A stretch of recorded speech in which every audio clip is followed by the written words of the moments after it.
So this is another video in the series that I'm doing.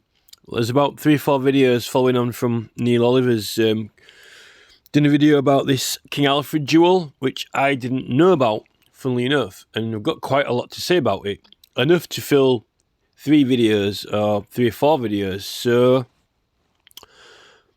I'm mainly questioning its authenticity, right? And we'll go into that.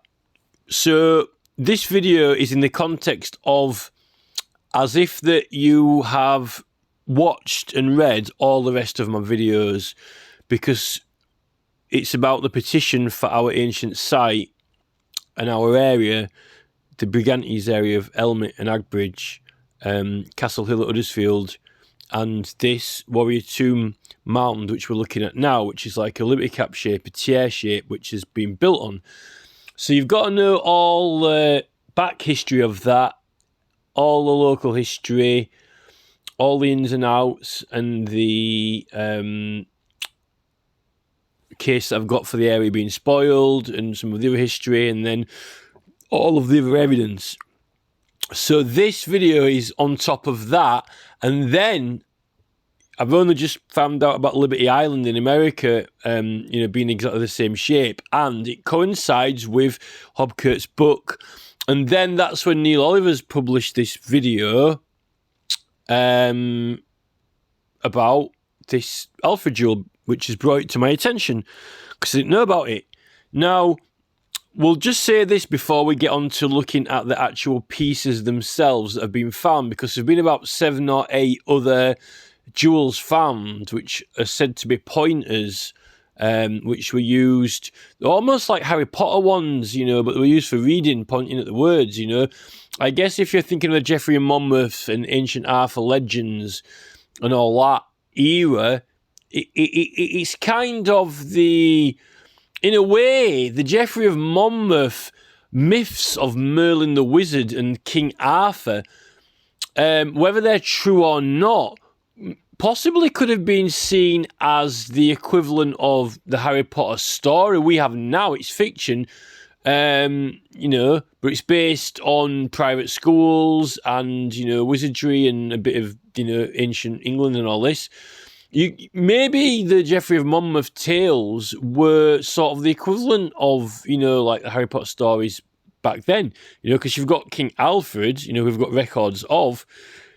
Maybe they had stories, like, King Arthur and Merlin, and it was based on things that they had then, but just like similar or just kind of a little bit fantasy style, So they had these wizard ones and pointers, so maybe that's where they had Merlin and the wizards, but the thing is, the thing with, it's early Christianity, but on these objects that they're being found, as particularly on that Alfred object, it doesn't have any crosses on it, and it is all really, whether that object is legitimate or not legitimate, everything in it and on it is without question and without a doubt, it is the iconography and symbology of references to the fundamental, original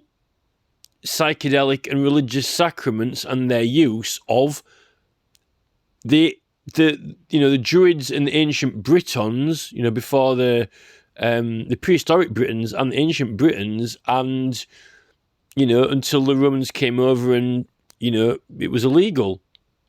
And there's definitely this merging of whatever that culture had left of it with the new emerging religion, which was Christianity. So that's what's on there, and there's a lot of evidence to support that. If you ask anyone, like Jonathan or McKenna, Graham Hancock, any of these anthropologists or experts, they will. There's no denying the iconography of those objects. Not that one anyway, not the Alfred one. Now, when we get onto the other ones, that's when I start to question the legitimacy of the Alfred one. Now, before we get into those objects, I just want to show you this, right? Because we've done the Statue of Liberty, Liberty Island, in the other last video, and I've even put that evidence on the main petition page, not just left it on my channel, because I think the council need to see that when we're putting a case for our ancient mound here being important and it not being unimportant and ignored and built on the top of. And I think that Liberty Island in America and the building of a Statue of Liberty, coinciding with it being mentioned in Chester P. Hopkirk's book, which is earlier than what most people say it was, because I've got a signed copy of one of the original author's copies, right? Now, here we've got, where does the Warriors Mound actually point to, right? Well, it actually points towards Whitby, right? That's where it points towards. So I've got it facing straight forward. And it actually, so the Pennines are just here next to it, right? The Pennine Hills. So the Pennine Hills are here, the Pennine Ridge.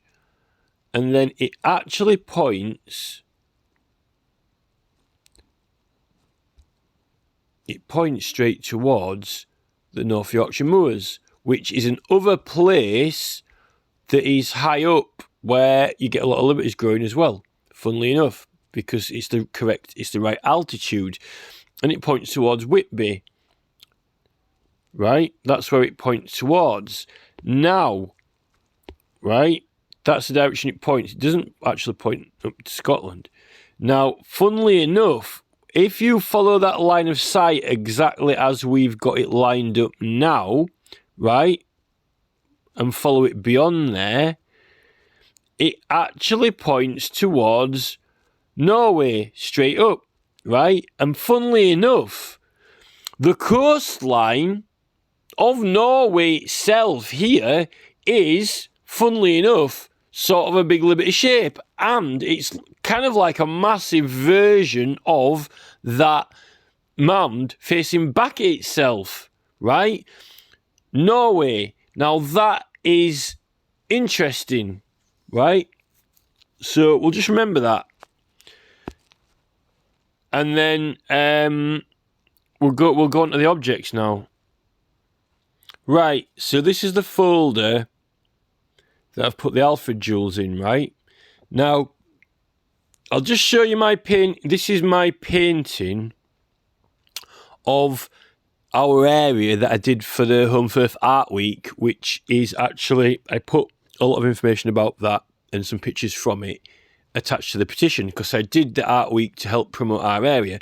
And this is my painting that I did of our prehistoric area, which highlights the ancient sites and the major river routes and the Pennine Ridge for the biodiversity and for the general terrain and layout in a prehistoric interpretation, which I think is very valuable for people to look at. Now, I actually I got this frame. It's been quite difficult to get a frame for this picture because it's 2x1, which means that the height of it is twice wide. And the original's actually got some writing on the top and bottom of it. And it just happens to be quite similar to that Alfred jewel writing a little bit, but I didn't even know about that Alfred jewel existed at the time I did that. So I've managed to get this frame for it. Now, I had to cut the frame down because the frame wasn't the right size. And I cut the frame across the middle and took a section out. And it ended up forming it into these two mushroom shapes, one at each end, which is pretty cool. And these little eye shapes, it ended up having these little eye shapes on there, like inside the mushroom, which is pretty cool because it was just by chance that I found this. It was a mirror, but I took the mirror out of it, right?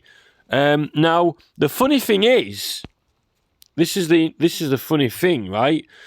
One of these jewels which have been found is the Yorkshire one, and it's got these little eyes on it, right? Now, remember, there've only been about 7 or 8 of these found. Now, yesterday, I read all of the story behind this Yorkshire one, right? And I think that this is very, very dubious, right? It's kind of got this eye on it. The thing is, when we look at the Gunderstrup Cauldron, right, which was found in the late 1800s, and I've actually done videos on the questioning and challenging the authenticity of the Gunderstrup Cauldron for various reasons that I go into great detail in my videos, right? And one thing about that cauldron is it's got none of the jewels left in the ice, right? They've all been pulled out, right? Now, the thing is, I think this was found in 1993 or somewhere around that time. It was found near Sheffield, right? Called Orton. A place called Orton, right? And it's very, very small. It's so tiny, you basically hold it between your thumb and two fingers. The guy who found it with a metal detector says that he thought it was a milk bottle top or something because it was so small. So literally, it would just be like a little very tiny kind of like thing, between your thumb and your two fingers. And then it'd actually have like, like an ivory or wooden pointer in it. It would almost be like a Harry Potter wand, Now, I question it. Firstly, right, in carbon dating, right, the whole field of study and knowledge of carbon dating completely relies on organic matter, right? The principle of it. It needs to be able to do carbon dating, you need organic matter. So if you had the ivory bit of this, or the wooden part of it existing, you probably could carbon date it, right? If you had the actual one part of it, the wood part of it, or the ivory part of it, because that's biological matter. You can't carbon date a metal, and I don't think you can carbon date a mineral, like quartz crystal, because, well, a quartz crystal was formed, and if you ever do anything to it, you only smooth it over and shape it, right? Now, this looks really weird and funny. In fact, the thing is, because of my evidence of other weird things that have been going on, and because I've got this body of evidence that I've built up, and it's not all really tenuous, hard to believe stuff. There's a lot of things that I believe are difficult to believe.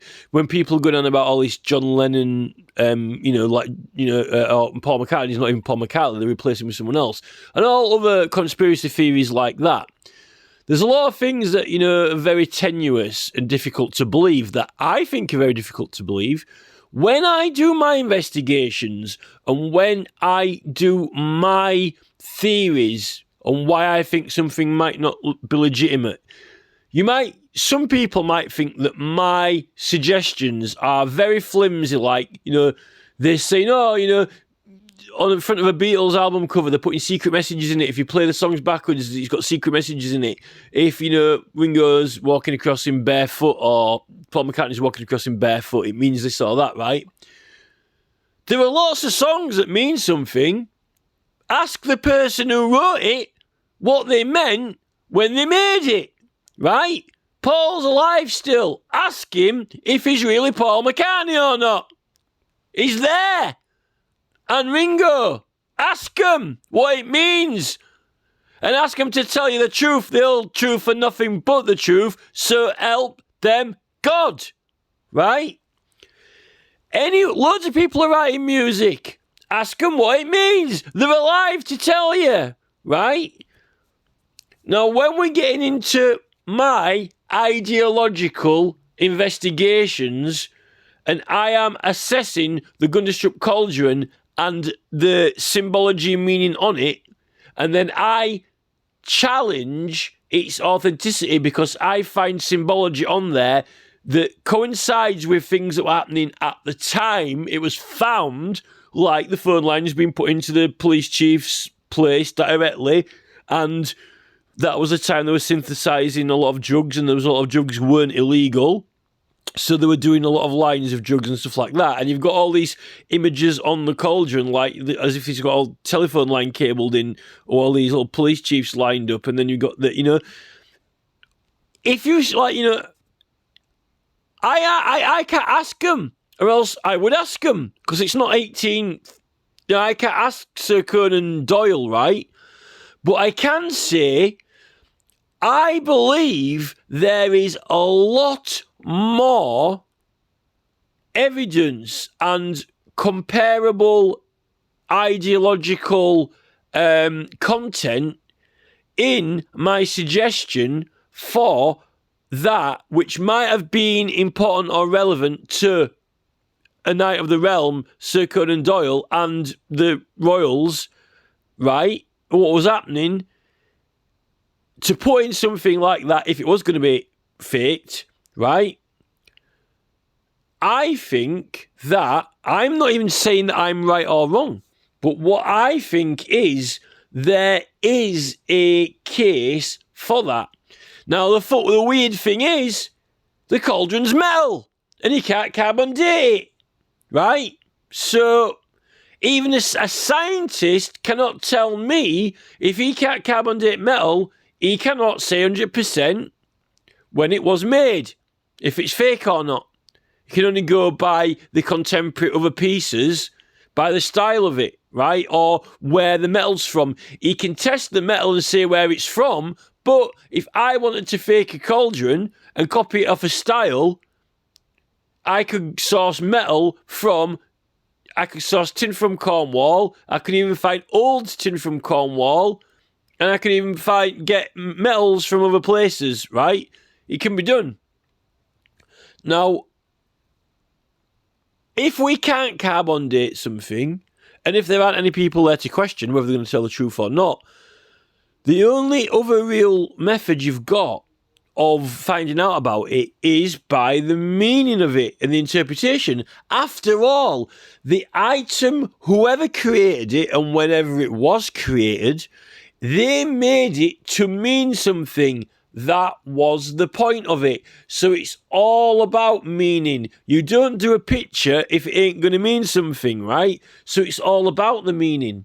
So when we're looking at it and when we're investigating it, it's all, and if we can't carbon date it and if we can't question anyone, it's everything's resting on the meaning and interpretation, right? Everything. Because that was the point in it being created. Now, was it created at the date that it's made to have looked like it was created by people at a certain time, or was it created at a later date and made to look like it was created by more ancient people for a reason, for a political reason, or as a statement, or to try and trick or fool someone? Was there a motive behind it being made? This is what we call an investigation if we truly want to investigate it. Now, you can interpret the symbology and meaning on it, and you can just not care when it was made, because at the end of the day, someone made something and it says something, it means something, right? Now, if you can interpret it to whatever degree you can interpret it to, whether you interpret it very deeply and widely, or if you interpret it to a limited capacity, right? That is only one aspect of interpreting it in. Once you have interpreted it to the meaning it was intended or they wanted you to interpret it at, right, then you've exhausted the content. Now, then, this is when you start, if you want to investigate further, my investigations look around the time it was found, and I'm looking at other events that are happening out of my own interest, and I notice that certain things are happening around that time, important big things, give out in around the year around it, or whether you want to zoom out, months or year around it or something like that, if you get the true date that it was found. And why is it, right, that I can, unless you're just very, very good at abstract ideology and, adding any interpretation to it, there are certain things that are sort of landmark events. And I think, for example, laying down, the telephone lines, whether it's just used for Morse code or whether it's actually used for proper, telephone conversations, that's significant when it's getting wide into, the police chief's houses, right? Things like that. And people synthesizing drugs when drugs are actually illegal at that time, before heroin's banned and before cocaine's banned, and and then you've got that place in Germany, which when you draw a line, that place called Worm, and the names of the places, and then you've got this worm-like thing on there, right, going straight down, and actually from the Gunderstrup place straight down. I've done the video about it, right? Anyway, so, and then you've got those, you've got those other items on it and things. So actually, I'm not saying whether that Gunderstrup cauldron is fake or not, but if it isn't fake, then it's a very, very weird coincidence that around the time that it was found is when, all those other events were happening, which I think it's significant. And then again on that cauldron, that drum thing is like the shape of that Warrior's Tomb mound anyway. So now I didn't kind of want to talk about the cauldron because I've already talked about the cauldron in other videos. So this, right, this is the Yorkshire item that was found, right? Which it's meant to be part of the, 7 Astelles that were found, the Yorkshire Astelle. Now, the weird thing about this, knowing with all of the petition evidence behind us that we've got a case for West Yorkshire being disfavoured because it was a Liberal past and Brigantes past, and the site being spoiled, then I've got all the evidence of like what Merriman Research put forward, professional research, that they were rubbishing the Irish names and making them illegal to use them, right? And then we've got the language they choose not, for zero to mean bad. It's naughty, O'Neill, O'Connor, O'Shane, it's bad, it's naughty. And then we've got the guardhouse lockups when they use the Celtic-shaped roundhouse, as a lockup to lock people up in, like the cell, like at Breeding on the Hill, for example, is one there. And the rest of it, the case is that they kind of want them to look bad, which is kind of what happened to the Irish when there were all the troubles in Ireland. It really made the Irish look bad, and people didn't want to go over there because they were scared of going over there, and all this, people didn't know about the sites or anything. Now, this Astelle, compared to the others, it's very small. It's not very ornate like the big fancy Alfred one. And it's got an eye missing, and it just looks really odd, like, as if someone's trying to take your eye out or losing your foresight, losing your vision, right? And this is the thing. It was found at Orton, right? Now, it's a little bit like Norton, like when you think of Graham Norton, right? Norton, if you've got a 0 on Neil, it's O'Neill. You've got a Norton, but if you don't have one, there isn't a Norton O'Neill. The Nort isn't on. Now on Orton, it's Aughton. There is no O on it. There isn't an O on Orton, right? There's no Nort on Orton, so it hasn't got a Norton, right? Now on this, if you were going to diss someone and take the PP and say they didn't have a Nort on, right? They didn't have a Nort on them. There was Nort on. It's like Orton. Now, if you dig this out of the earth, right, and it's only got one eye on it, and the other one's not on, it's kind of half blind, it looks bad. It's looking like you're a mess, basically. And that's what someone who is naughty, you're bad, you're naughty, almost like you're standing in the corner, if you're a dunce, which is like we've got the letter D over the ancient site as well. Putting the letter D, the dunce, over the ancient site, particularly in concrete over the top of it when you can't do archaeology on there, is dissing it. Now, we haven't, in this video, I haven't put the other Astelles up yet. So this is just to the side of Sheffield. It's kind of sort of just next to the motorway, actually, in fact, right? So this Yorkshire Astelle, and also, out of all the Astelles, the other Astelles were claimed by the Her Majesty's government as treasure, right? They claimed it as treasure and said, this is treasure, it's valuable, right? And they're in museums. This Yorkshire one was not claimed as treasure. It was disclaimed, right? Although I think it's still gone to a museum, but it wasn't. It was disclaimed as treasure, so it's not valuable, right? It's not very amazing looking compared to the others. It looks very shabby. The character on it is frankly in a mess and going half blind, which is, we've got a case for that. They're trying to, as Jeremy Corbyn calls it, ethnic cleansing or whatever Jeremy wants to call it. And then we've got this Orton, which is like Norton, but it hasn't got a Norton at all. So, for my ideological investigation, which is what I do, and if you don't like my ideological investigations, then this is maybe not the video for you, but I find them valid and they suggest there's a case for someone making items for like a joke and to belittle people in the same way that they're spoiling ancient sites and attacking ancient sites. It is an attack.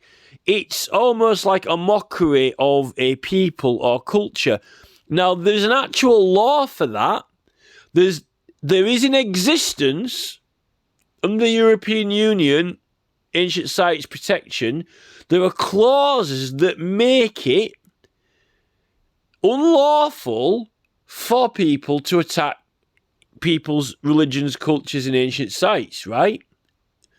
Now, if no one was ever going to do that, and no one thought it could exist, or anyone would think of doing it, then why would you create a law that would make it illegal to do it?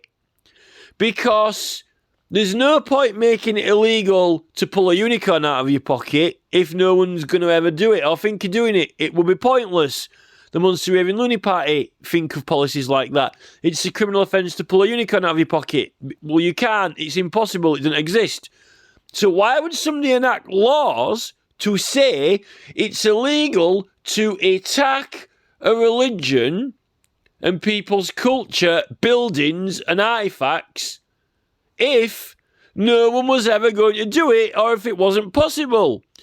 They would only make it illegal to punch someone if they've got a very strong inclination that people might be tempted to go around and hit people, right? If they think people might be tempted to go around and hit people, they might start thinking about making a law that made it illegal so people to deter them from doing it or stop doing it.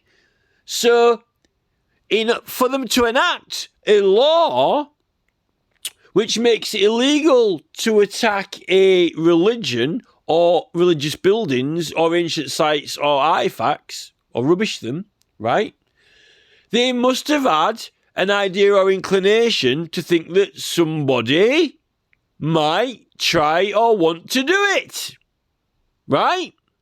So we can't be thinking complete fiction and accusing someone of doing something that no one ever would conceive or think of doing when someone's gone to the trouble to enact laws to stop them from doing it or making it a criminal offence to do it. So my case actually has a legislative framework around it, a case for religious buildings, sites and artifacts or culture being attacked or rubbished or ruined or even mocked, right? So with this Yorkshire Astelle, it's been discredited as it's not valuable, it's not treasure, The character on it looks frankly a mess, which is, what half of the country's going to end up like if they keep shoving donuts down his necks and banging Bury St Edmunds. Bury St Edmunds before me in North Orton. Bury St Edmunds in Orton without a Norton. It looks a mess, right? Can't be carbon dated. Where's the wood part of it that would have been able to be in carbon dated, or the ivory part, right? So this is my case for the Yorkshire Astelle, why I think it could be dubious authenticity of being an ancient Astelle, of what it is claimed to be, of the Arthurian set. Now, these are the other ones, right? Now, this is the main one that we are talking about in question, which is what Neil Oliver did his video about, right? This is what the whole Neil Oliver video was about. And I noted that it is the same shape as the Warrior's Tomb site, right? Now, I went and did a load of videos about, I said it also kind of looks a little bit like a frog as well. It looks like a magic mushroom on the head, but it also kind of looks a little bit like a psychedelic frog where the glands are. But it also kind of looks like a snake. If the writing part wrapped around it was like a snake, but coming back round again. Now, I've really kind of near enough exhausted all the talk about, the frog and psychedelic frog, except for one thing, right? So you need to refer back to the other 3 videos that I've made before this that I've uploaded in order, right? Maybe I'll put all the links in each one, right? Which is that, what was the date when this Astelle jewel of Alfred was found, right? Because we've done all the talk about the mushrooms, we've done all the talk about the similarity of bufotein and 5-MeO-DMT to the psilocybin and, his 2 little, and all the rest of the iconography on it and the snake. We've done the whole dragon thing and the origins of the dragon motif and all that, right? I'm getting to dates now. When was the Astelle found? Now, the claimed date that I'm told from the internet, right, and this might not be 100% true, it was found on, funnily enough, a extended member of the royal family's land, one of the earls, I think. So, there's questionable, dubious question there. What happened if all these Astelles were legitimate? Wouldn't they have been kept in the church and just, passed to the archbishop or handed down or whatever? That's the thing, wouldn't the Normans have taken possession of them when they came over and took over the church or whatever? Wouldn't they have still been in possession? How would they end up in the earth? I don't know, although they are quite small. So it's found down in the southwest of England, right? Now, the date is meant to be in the 1600s, right? I think it's towards the back end of the 1600s. If you look at the story, that's what they're telling us. Now, it's around the time, it might have been just before or just after the 1688 Bill of Rights, funnily enough, but when it was found. So you're talking Cromwell. Now, that's around the time Cromwell stationed troops over in Ireland, I think, and, the Book of Kells got moved from Kells to the Trinity College, and now it's at the Trinity College. The Kells aren't in possession of the Book of Kells. No, the Trinity College has got it, and they won't give it back, by God. Because of Cromwell's men going over, and it got taken away, and it never got put back again, right? So we have got an important manuscript going around at that time, although the thing with the Alfred jewel, is that it was meant to have been the Pope who sent writings over, and that inspired Alfred to send these Astelles out with copies of this writing that the Pope gave. But that's around the time, supposedly 8900, when the Book of Kells has been made, and that's meant to be a really, really, really important document, yeah? So, I don't know whether the Astelles and the Pope's writing outshadows that or not. But that's not really what I wanted to talk about or why I made this video. In fact, the main point why I'm even recording this video is actually to do with the fact that I question in the other videos whether or not our ancient ancestors knew about the properties of the frog, the psychedelic of the frog. Because as it turns out, the Bufo alvirus, the Sonoran desert toad, which the South Americans use in their shamanic rituals, right? It turns out that they aren't the only toads that produce the bufotenins, the toxins. In fact, quite a lot of toads do after all, so the internet is now telling me. And apparently the Bufo frog, which is found in Europe and England, actually does make some toxins after all. And there were some prehistoric toads that are now extinct that also did as well.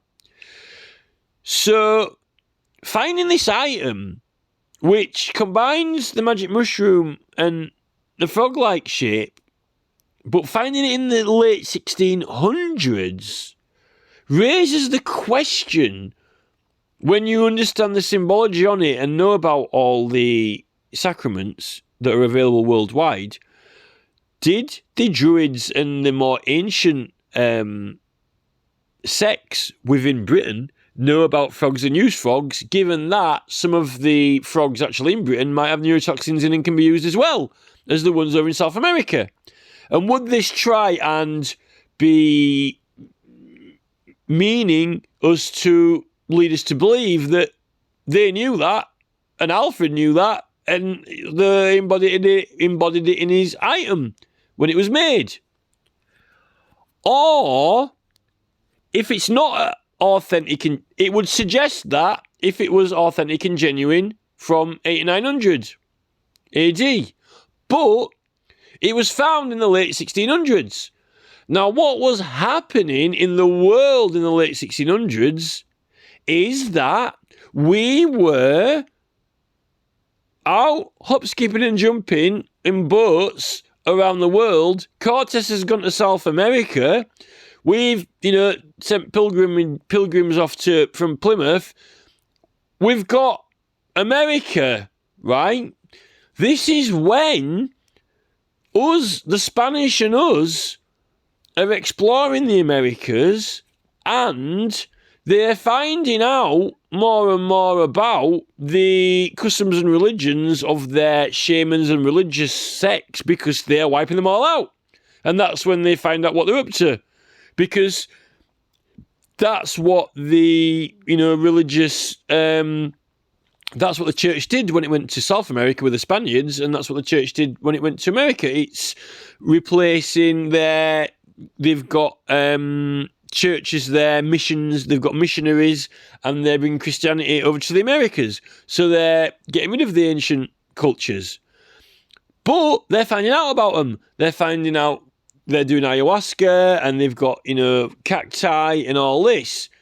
And when we've got over there and had a couple of years to, put your feelers out, you land, you get your ships over there, and you start toying around in America, that's the time when they started to find out about them having the frogs, or actually using the frogs, and the rest of it. Now, so it would be convenient that, someone in the 1600s in England, the late 1600s in England, around the time of Cromwell, in fact, or just after Cromwell, that would be the time when people in England, if they did not know about their own country having, toads, or even thought of the idea of using the toad venom, well, they certainly would have just learned about it then and had just been finding out about it and thought it was quite interesting because the English who were going to America are just finding out about it, right? So when they tell headquarters back here about it, that might be the time when someone might conjure up an item and decide to make it look a little bit like a frog. But also decide that,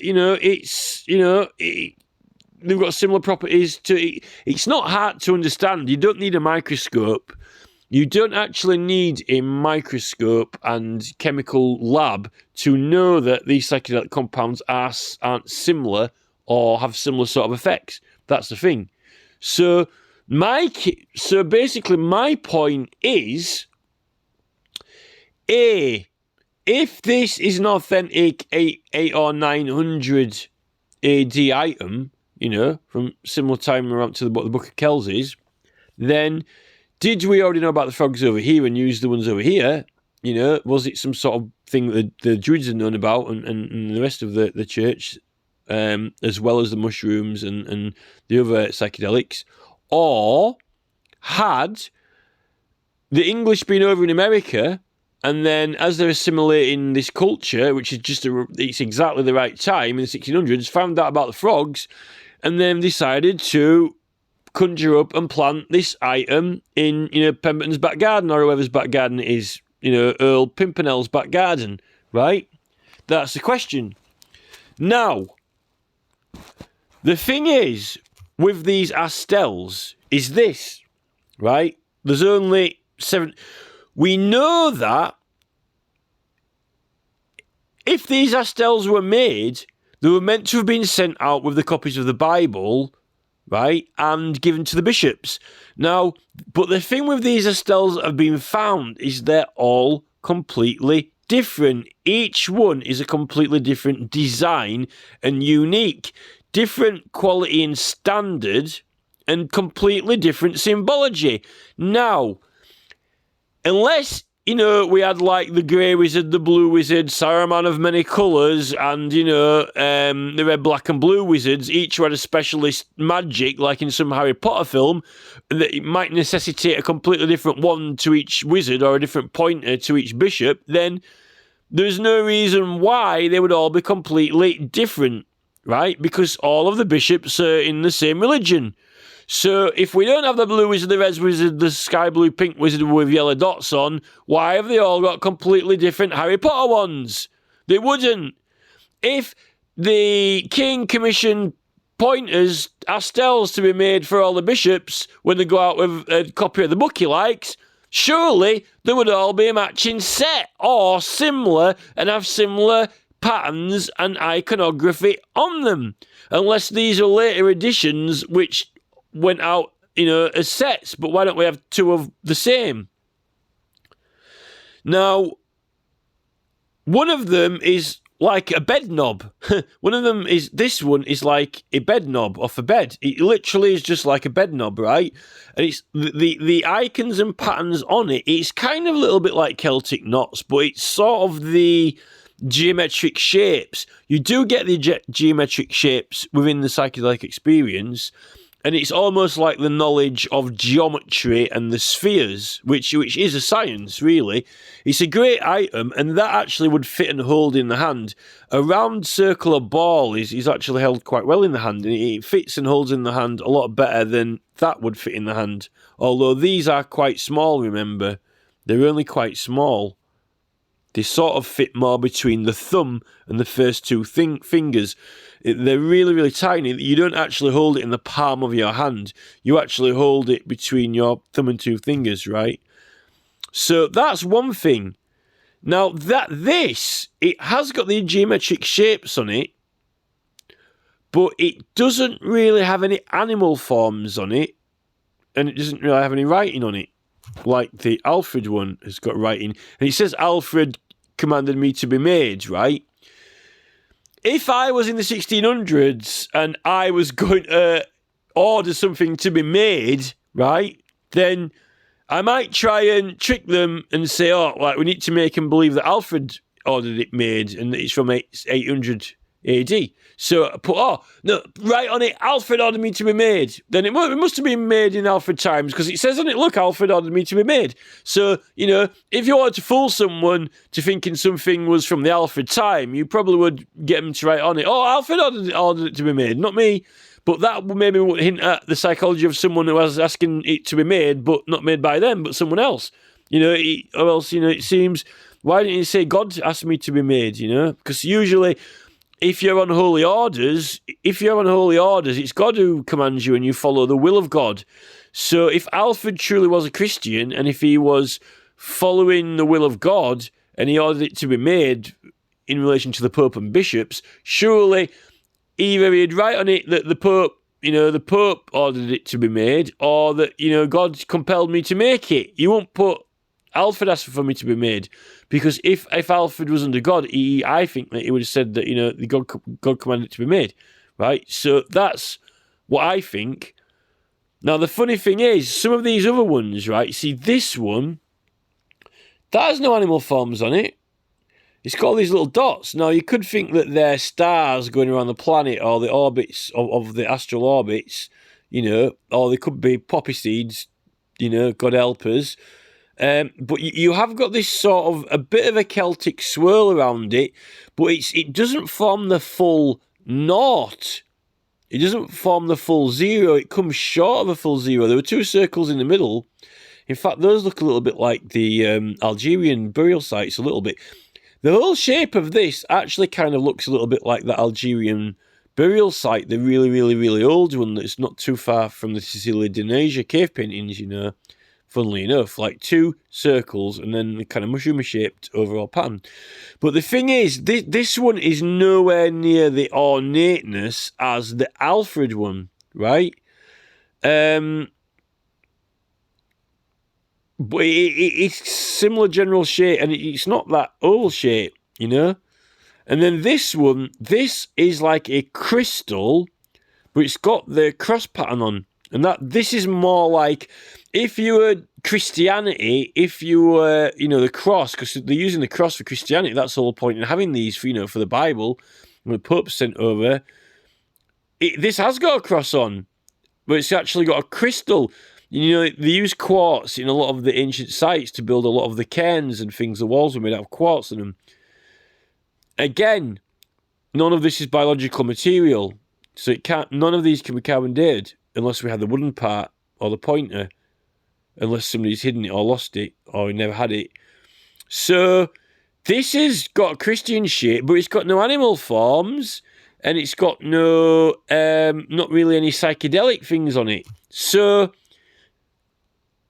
to me, if these are from, let's say, for example, one ruler's lifetime, Alfred, and if these are all meant to be pointers that were sent out during that period and not way, way, way apart from each other, in completely different issue of the objects that went out, they're too different. In my opinion, they're too different. They're very, very different, and they're very, very different standards. In fact, the Alfred one is so much more ornate and elaborate, it gets special treatment. Now, you might say, well, he made himself, Alfred ordered himself to be made a very ornate and beautiful one,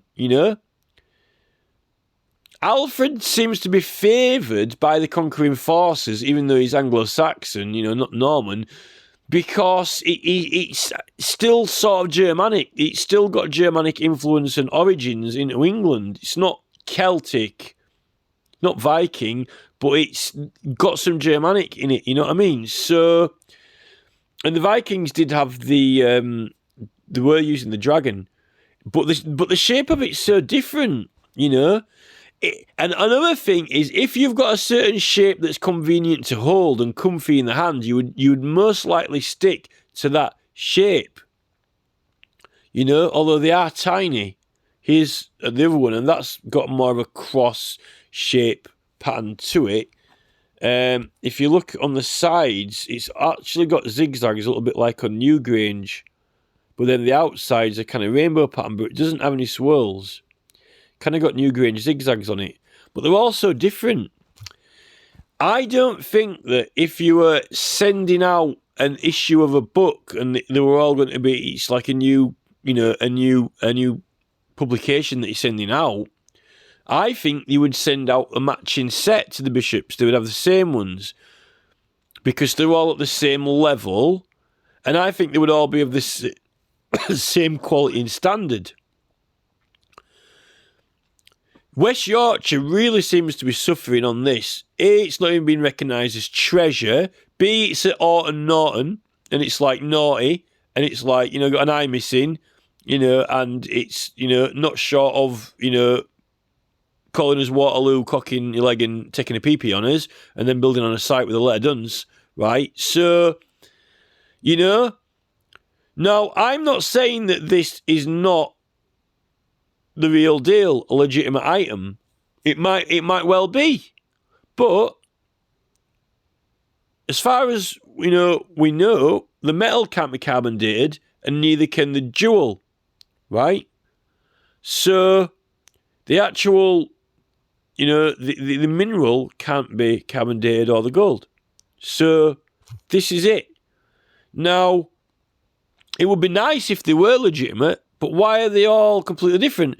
Now, if you're saying, well, they might not all be from the time of Alfred, some of them might be after. Maybe like when these were made, a set of those went out, And maybe when these were made, a set of those went out. But the funny thing is, out of the only 6 or 7 that we have, that we know of, right? One of them, oddly, is West Yorkshire, and it's been not recognised as treasure.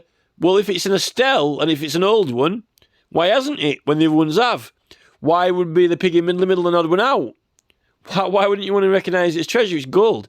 Yorkshire's not good enough to have treasure, and your eye's missing and you're blind because you're all retarded. We'll give you the Dunsat.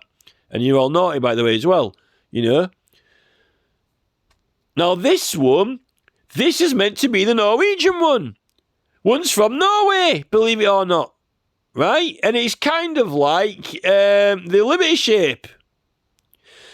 Now, if out of all these Astles, right, out of all the places that these Astles could have been found in Taiwan, Beijing, South America, Australia, on the surface of the moon, 50,000 leagues under the sea, in Atlantis, in Caesar's bathroom, down his toilet, could have been found in Ireland, could have been found in Russia, could have been found, in Yugoslavia, could have been found in Transylvania, could have been found in Spain, Portugal, Menorca, Algeria, could have been found anywhere.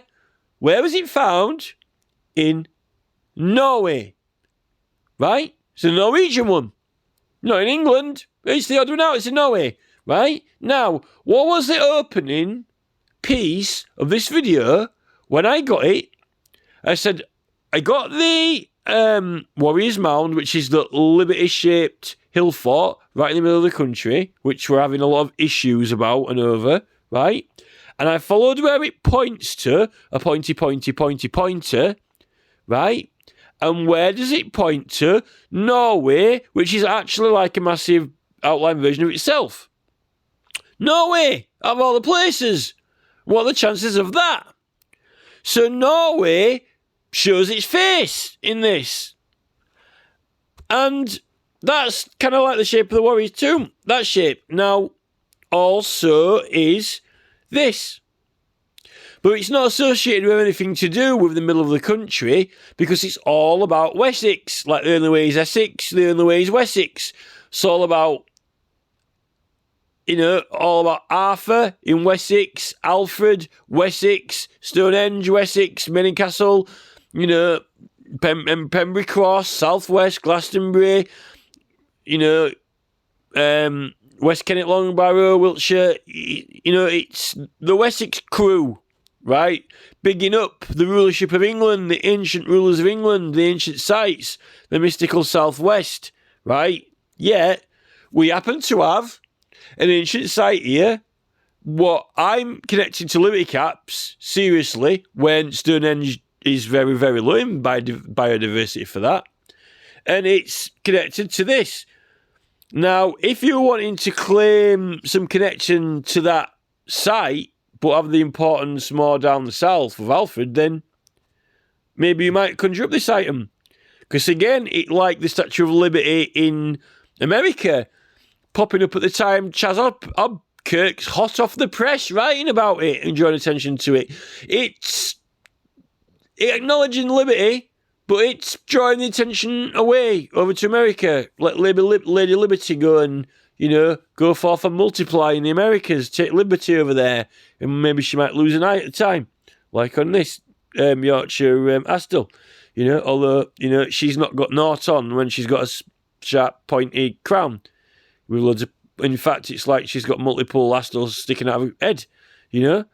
So, it's very... I think that it's, dubious when we can't exactly date these. Now, I don't know what it says in the writing about these. I don't know what is written. So it is written that Alfred asked for the Astles to be made and sent out batch 1. And then does it say in the ancient text that he sent out batch 2?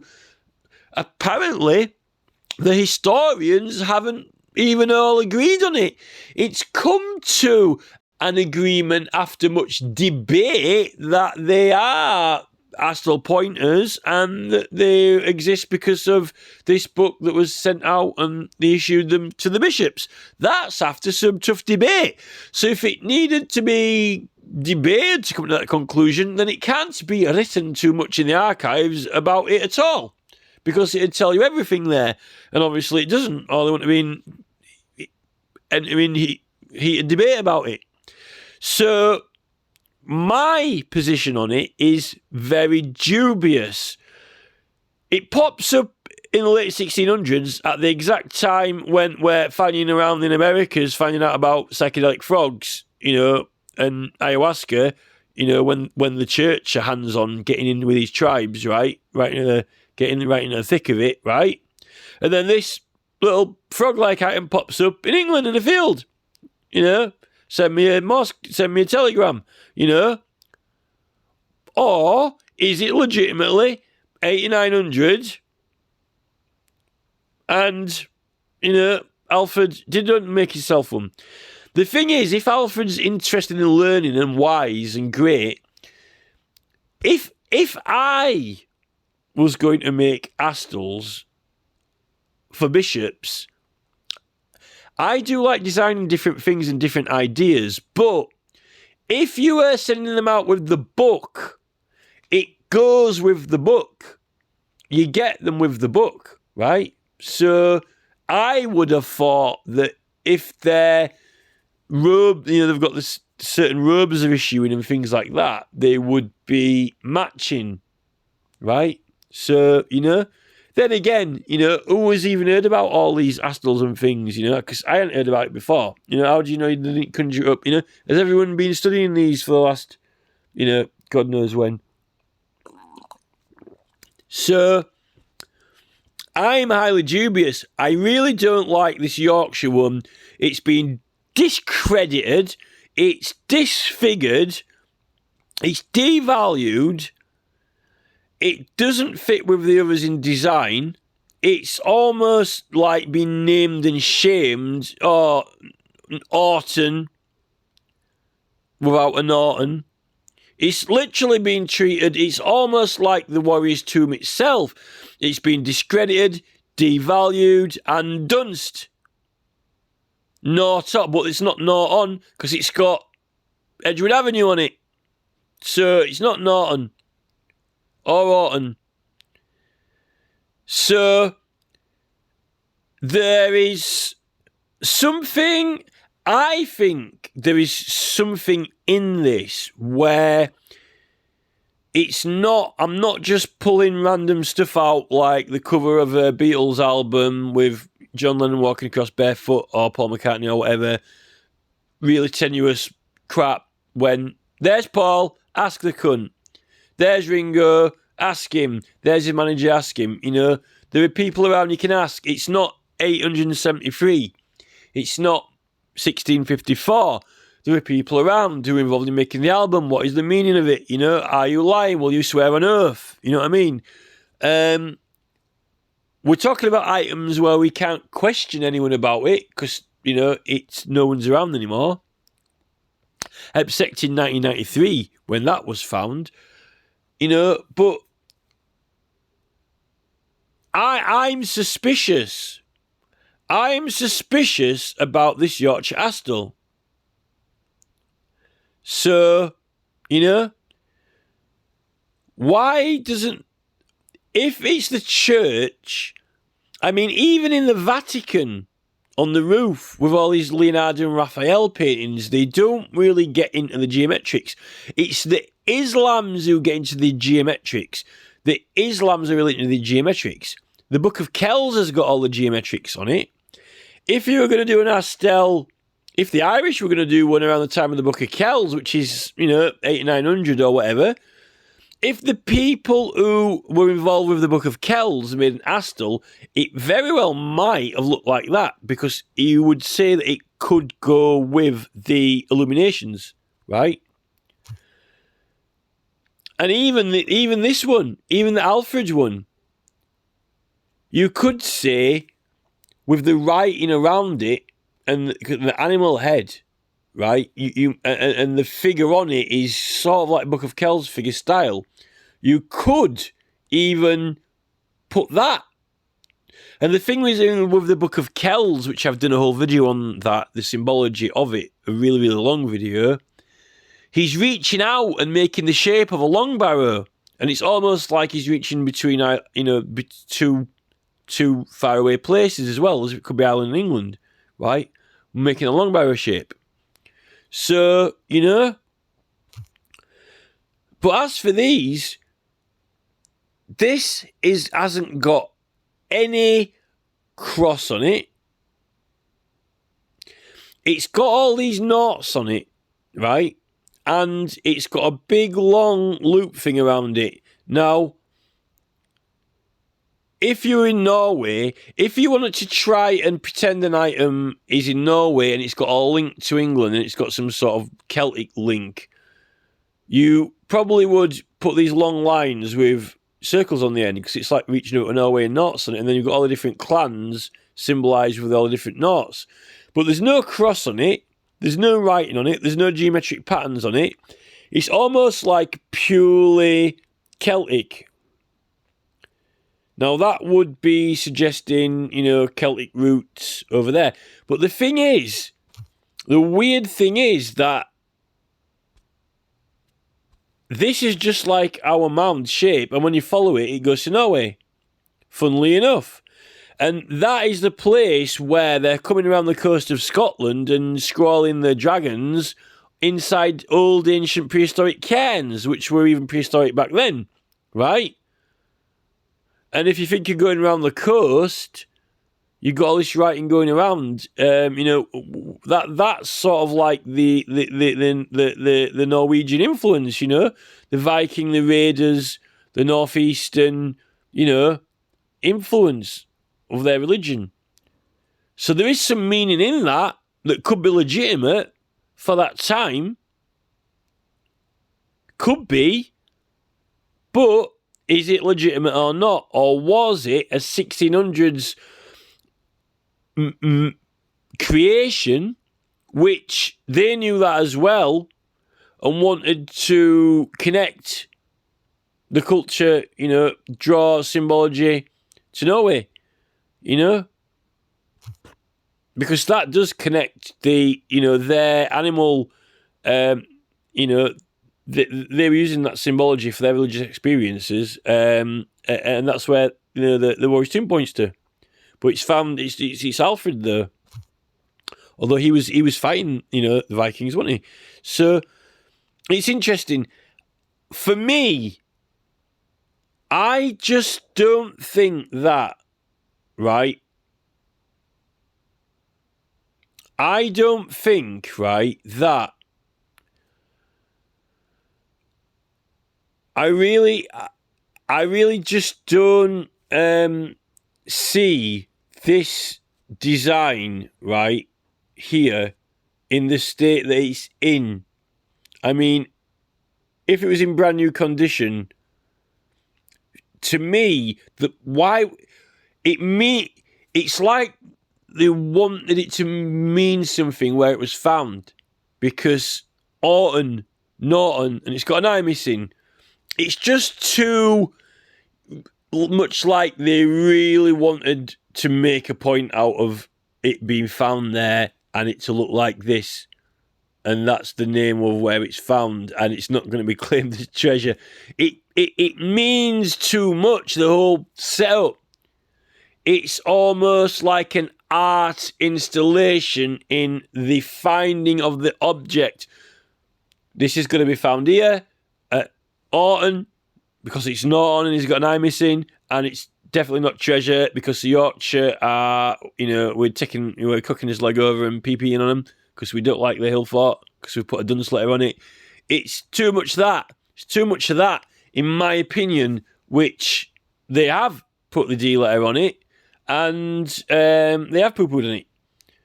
So, in fact, this would support my theory for them even going as far as forging artifacts. And if we can't carbon date it, then, how can we prove it? This is the thing. This is when you're dealing with expert Lex Luthor, the greatest criminal mind of our time. This is it. This is the question. That, in my opinion, we don't have enough investigators. We don't have enough art critics. We don't have enough historians who are critical. We don't have enough police archaeologists. We don't have enough. We only, let's go to college, do carbon dating. I tested it. No, that's it. No, I've done. You're not curious enough. You're not critical enough.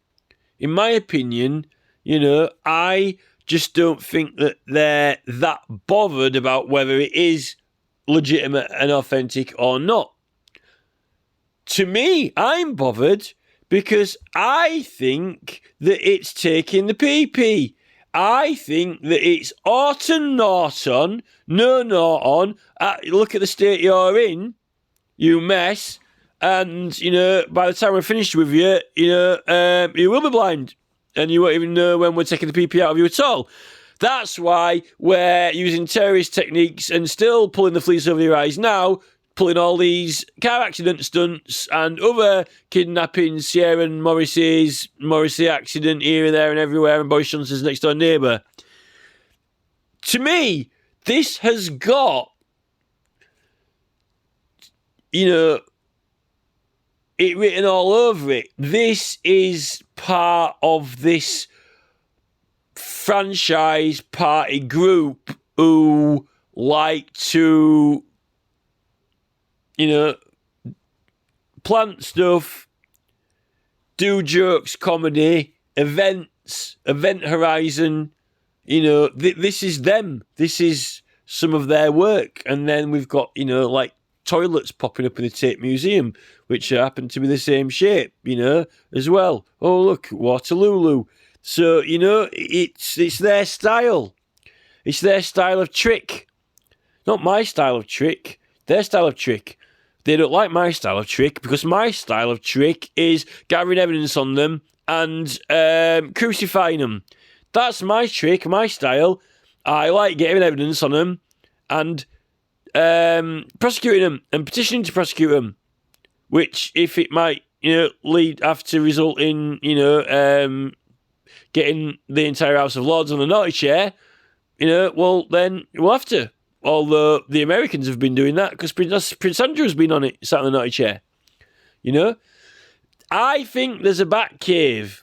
I think there's a Bruce Wayne in a Batcave and he's got lots of gadgets and I don't think that he's the good guy. I think that he's the Dark Knight. And I think someone else thinks that as well. And I it's like the Manchester Underground, this Manchester Underground, all these secret offices that we didn't know about, and now we know about them, and everyone goes into Manchester, and it used to be a secret operations base. Oh, a little bit like the Brigantes tribe did just over the hill. It's Greater Manchester, but it's all been abandoned now and disused, and it's almost like our entire heritage and culture of our ancient sites. So it's abandoned and lost. It's almost like that. But there might be a newer one that's still operating. But it's all, now it's all Elon Musk and Jeff Bezos who have got underground security bunkers.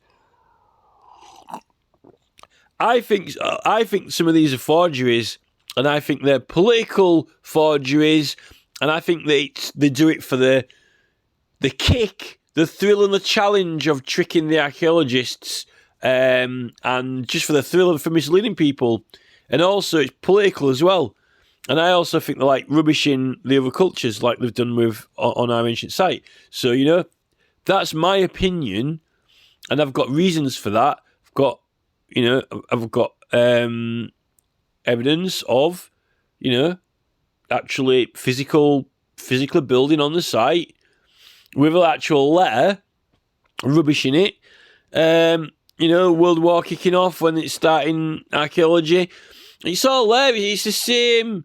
It's the same thing with the Mountbatten and the batten on the. It's not coincidence. It's done for a reason and meaning. And then even now, on next to the Birmingham on the motorway, they've put a white bendy statue, whatever. It's all these bends and knots or whatever. But it's good. It's good. It's okay to be crooked almost. This is. I actually really like to get to the bottom to this. I think it's BlackRock, Vanguard, Group, aristocracy, royal family, Batcave thing going on with forging items and having a bit of a laugh, really, taking us all for a ride, and also staging events, And there are other people who are starting to say that as well, like not only Russell Brand, Neil Oliver, Lawrence Fox, dare I say David Icke, there are a lot of people now who think that we're being taken for a ride and that they're taking the pee out of us and actually it's history and cultures, and they're heading for world and global domination, and they actually do want to pull the wool over his eyes because that's how they like to roll it, because part of power is being able to understand and know the truth and what's actually going on. And they're looming their own heirs, they're heirlooming their own history with these Balmorals and Sandringhams, these massive monuments and statues everywhere. And it's like they're unravelling, the previous history, or misconstruing it. That's what I think. So I'm very dubious about this Yorkshire one. I think that is a insult, the whole thing. And I question this, because pottering around in South America, it's the date. If it hadn't been that date, it just happens to be around the time when we're finding out about, he ends up being sort of frog-like as well. So there's that. And then the other ones, that's definitely, you would say that's a Christian item because it's got a cross on it. And if they were wanting to convert people, why would you, I don't think that if they were wanting to convert people to Christianity, particularly in Norway, they wouldn't have put all those notes on, because I don't think there were Norwegians were really known for their circles, really, were they?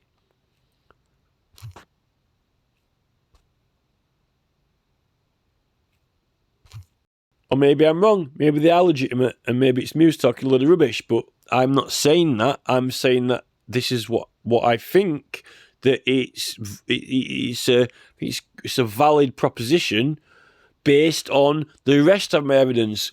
With the naughty monkey, naughty's naughty, with the Merriman research of banning names, making it illegal to use certain names and spellings, putting the naughty on, and then the spoiling of the site, all that, and then, devaluing the Yorkshire again with the disfigured state of it. Orton. It's just I won't mind, but to me, I'm not just pulling these out of nowhere.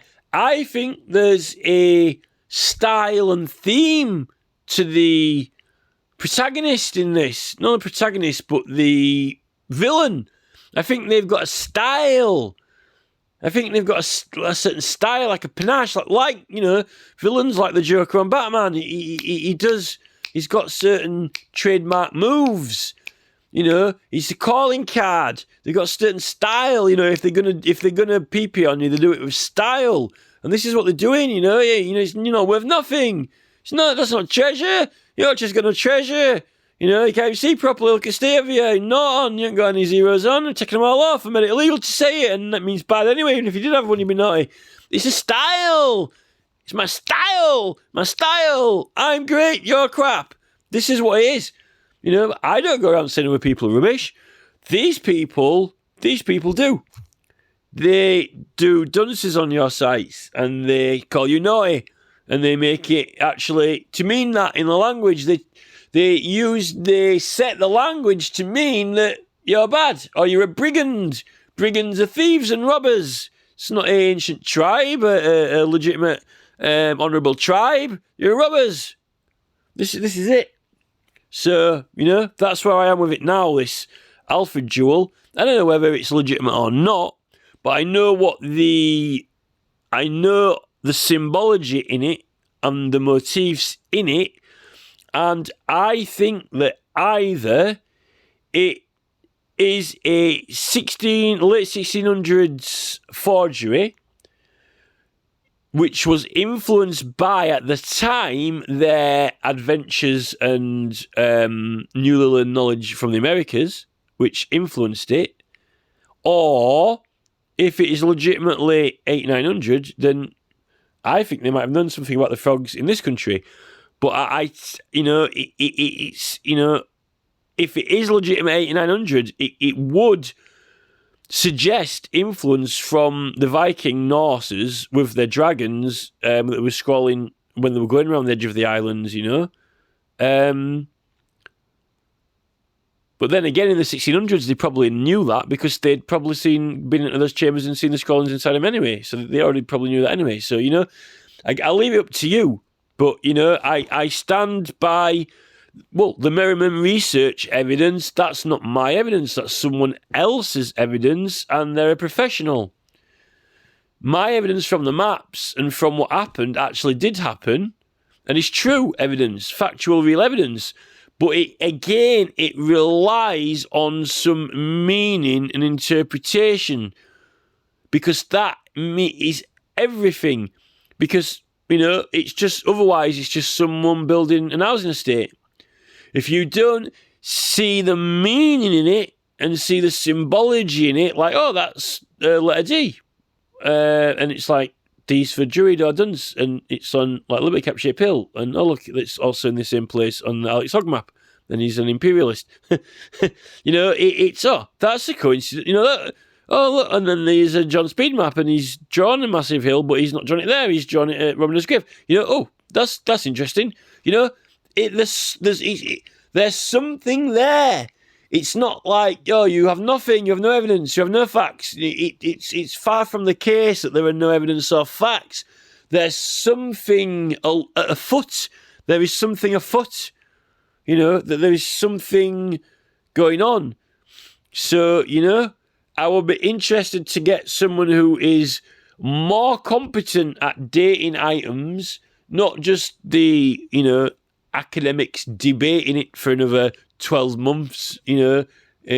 Clearly there can't be enough evidence in the historic writings unless half of it's been stolen. You know, clearly the carbon dating is not good enough. Has anyone found the wooden pointy stick part of it, you know? Or is somebody going to forge that as well? So, you know, I think it's interesting. I'd like to know. I'd love to know whether it was genuinely authentic or not. You know? Because if it was 900, maybe they had been to the Americas. Because the Vikings and Norse had been there. This is what I said in the other video. They'd been to North America, we know that. Did they go further than that? But we just don't know about it. It raises a lot of questions. If it is genuine and authentic, it would explain a lot and it would say a lot. But if there's also a chance that because of when it was found, it could reveal that it may be not made when they claim it was made. It might be a later concoction, you know, a later creation. So, you know, I am interested whether it's genuine or not. Truly, I'm interested.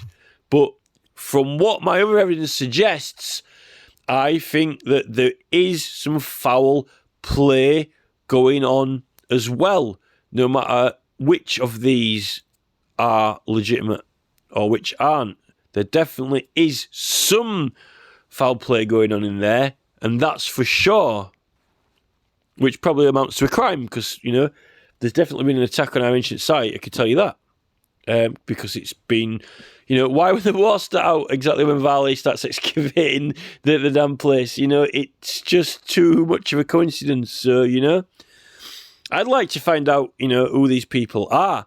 That's the killer question, isn't it? Who are they? Is it the Illuminati?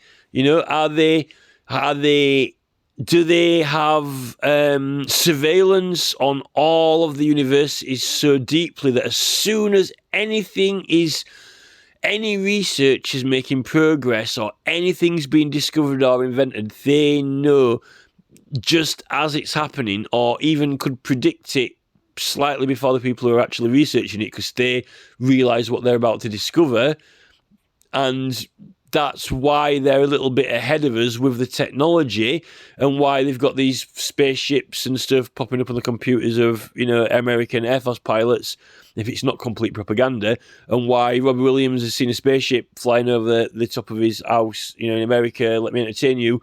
They might be entertaining him. This is it. Have they got the Batcave and they're just a little bit ahead of everyone else because they've got enough money? They've got trillions. The BlackRock Vanguard have got trillions. They literally have got enough to have... Well, they've got an entire country's worth of money. So it's like they've got their own little... Not a little state of America. It's not like having one of the... the United States of America. It's like they've got their own nation of these elite... people, and I think they're behind some of the incidents, that I think they're behind some of the terrorist incidents that have been orchestrated by them, and they're a little bit ahead with the technology, and they also have a flair for planting and conjuring up items as well, just to throw people off, and they've enjoyed doing that since the 1600s, I think it's the aristocracy because it's got their signature on it. It's their style, and all the things it's to do with lineages, ancestry, prestige, pedigree. It's to do with who's the best. It's to do with who's in control of the planet, who's powerful. It's all to. That's what it's got. That's what the subject matter is usually about. And I think they like to win and they don't want to lose. And I think that they're going to, like I said, I think World War III is going to be fought out by viruses and computer tech and the media influence, advertisements. It's going to be fought out with your metadata being used against you.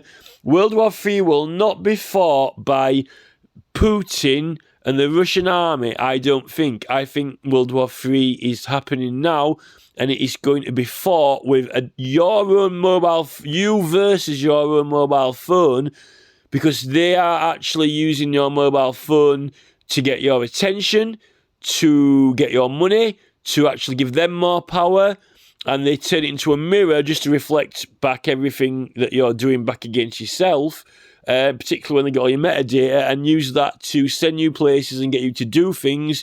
And if we don't have any people on our side who are able to get outside of their system without being identified, kind of a little bit like the Matrix film ideology in a way, if this group of people have got a certain thing like the dark web or the dark internet or their own networks that not even any other hackers in the world, not even the best hackers even know exist, their own sort of frequencies, like, maybe even using the electric cables and electric pylons to send computer signals down, like your plug socket for your vacuum cleaner, just by certain pulses and stuff like that.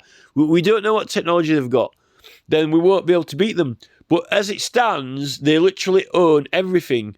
Nothing gets broadcast on mainstream TV, published in any newspapers unless they give permission or it passes through them.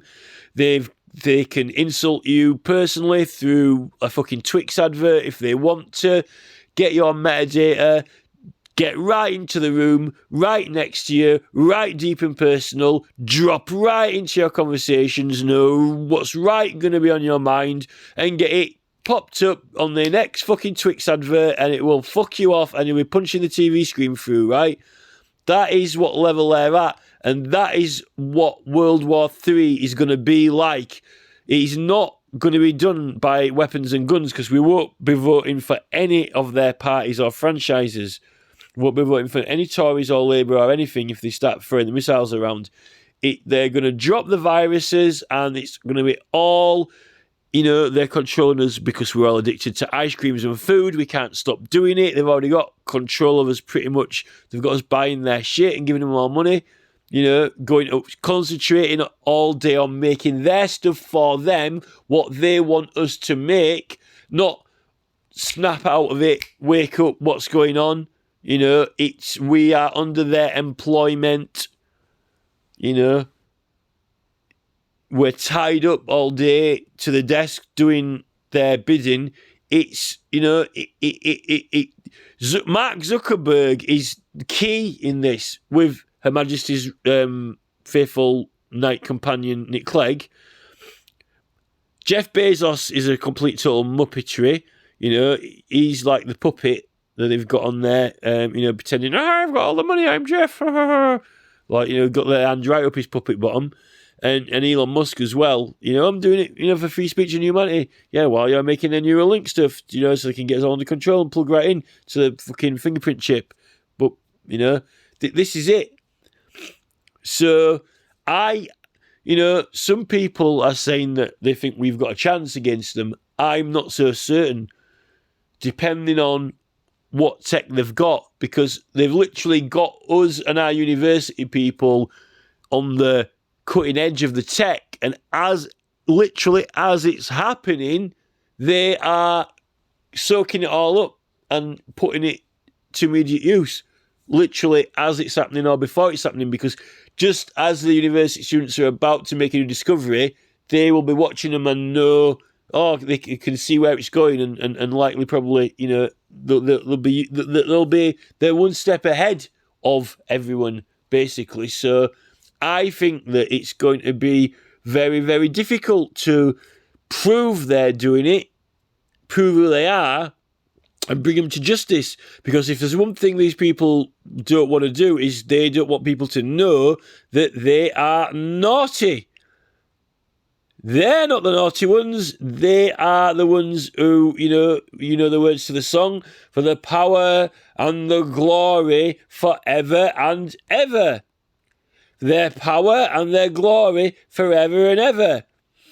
He's the one who likes all our pretty songs, and he likes to sing along, but he knows what it means. For their power and their glory forever and ever. Know what it means. Read the words and understand. For their power and their glory forever and ever. Amen. Read the words and understand what it means. They're pretty songs. They like us to chant along.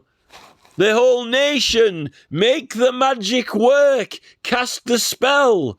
Let it set into your consciousness like you've just been hypnotised by a professional on stage, and then watch the magic unfold as you cannot leave your desk and cannot stop drinking cans of Diet Pepsi PP, and you cannot stop eating their burgers. Watch the magic happen.